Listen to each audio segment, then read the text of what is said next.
Hey guys, welcome back to the channel. This is how to insert a transparent image Wix.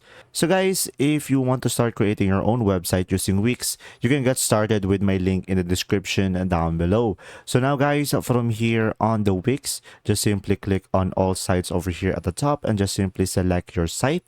And after that, just simply go ahead and click on edit site over here. And from there, you will be redirected to the Wix website editor. And from here, guys, just simply go ahead and find a place where you're going to put the picture. So let's say I'm going to go for this blank page over here. Now click on add elements. And from here, just simply go to image. And after that, just simply click on upload and import. And from here, you should be able to see here, upload images. So click on this. And from here, you can drag and drop the files or upload from computer. And as you can see over here, I have a transparent picture. As you can see, it is transparent. So I'm going to click and drag it to upload. And just wait for it to upload, as you can see over here. And once it is done, you can just simply select it over here and click on add to page.